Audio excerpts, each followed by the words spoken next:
Oke, pada video kali ini kita akan melanjutkan materi ya, pembahasan kita.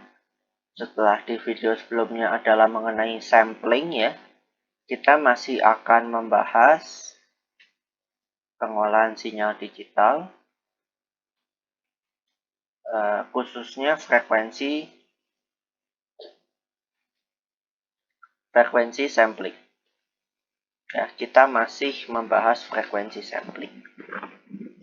Nah, di video lalu kita sudah membahas mengenai bagaimana secara sederhana kita membuat sebuah rangkaian sampling. Ya. Bagaimana secara sederhana kita membuat sebuah rangkaian sampling, yaitu dengan menggunakan ini ya. Ini adalah switch. Ya.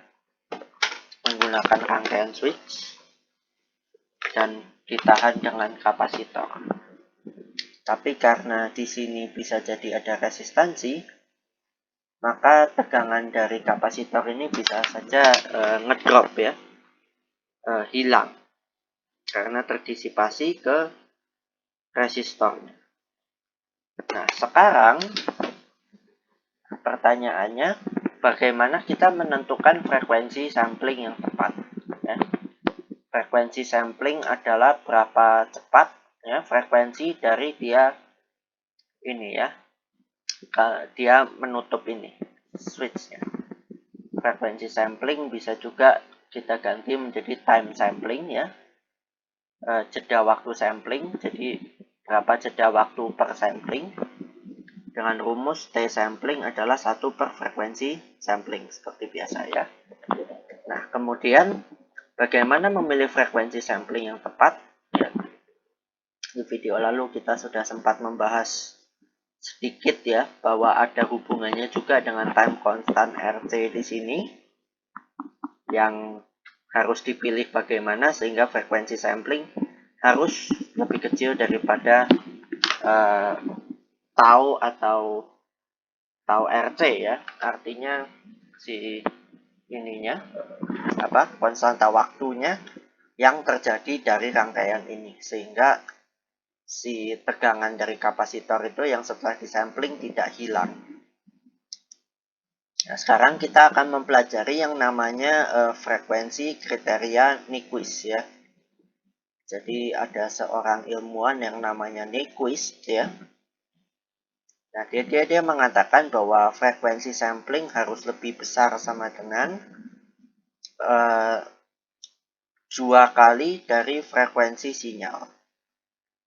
Itu artinya kalau sinyal kita originalnya adalah sebuah sinusoidal, ya, artinya kalau frekuensinya 2 kali, maka T samplingnya harus lebih besar sama dengan setengah kali periode sinyal. Alias berarti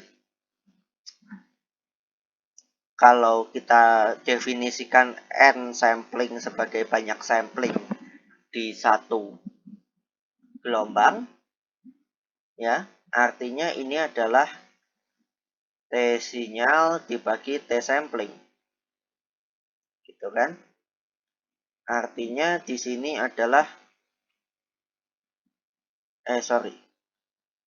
bukan T sinyal per T sampling, T sampling per T sinyal. Artinya kalau T samplingnya setengah T sinyal, berarti dia minimal lebih besar sama dengan 2 kali ya. Artinya satu sinyal setidaknya disampling 2 kali. Ya. Jadi kalau asumsinya dia adalah sinusoidal, kita berasumsi bahwa dalam satu periode dia berganti tegangan yang cukup ekstrim adalah 2 kali, sehingga diharapkan dengan 2 kali sampling saja cukup untuk mewakili ya. Saya kasih contoh. Misalkan ini VT, ini T ya. Kemudian kalau kita sampling 2 kali, idealnya sampling terjadi di puncak-puncak seperti ini sehingga didapatkan sinyal seperti ini. VT, T, gitu kan? Ya. Ini. Nah, kalau ternyata dia punya sampling yang lebih perubahan yang lebih tinggi, perubahan ini sinyal yang lebih banyak gitu ya. Misalnya seperti ini ya.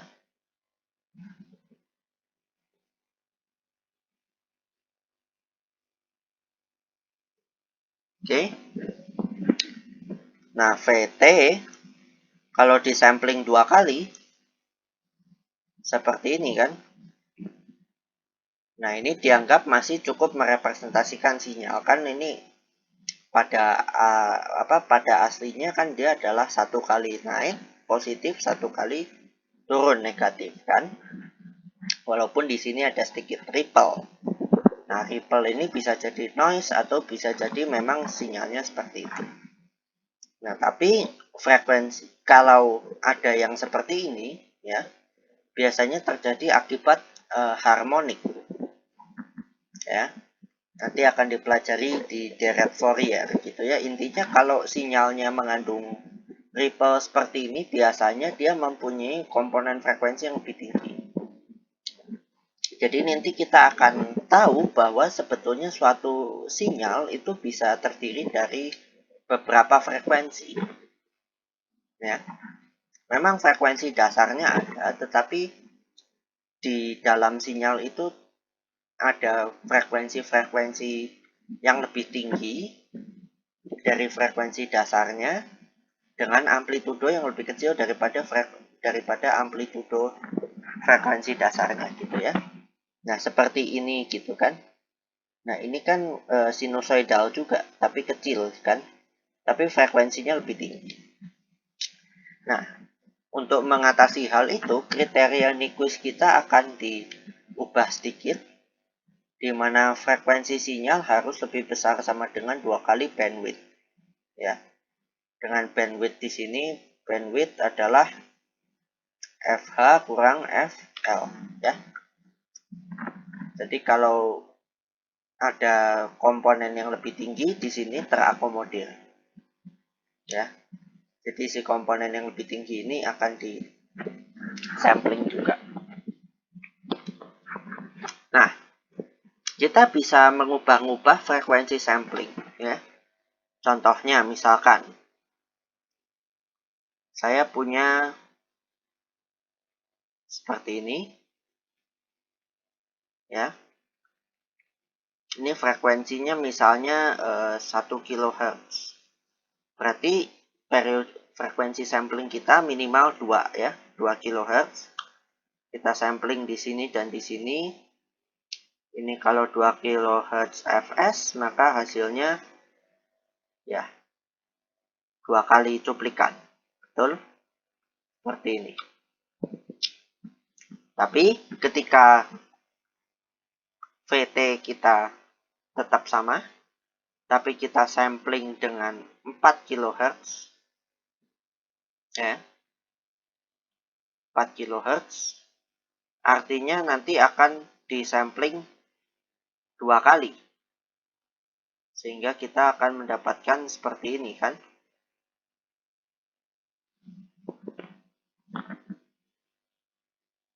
Nah, kemudian kalau misalnya kali 2 lagi 8 kHz. Artinya 4 kali 4 kali.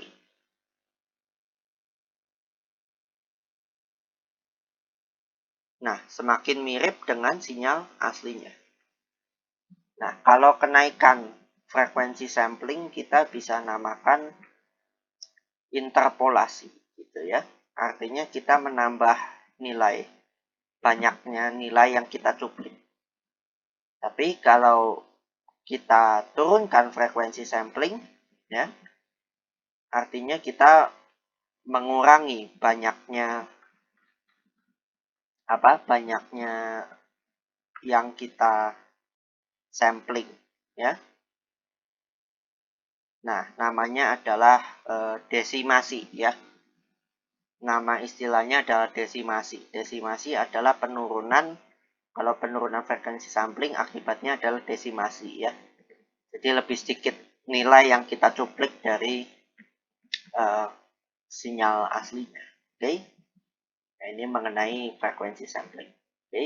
Thank you for watching.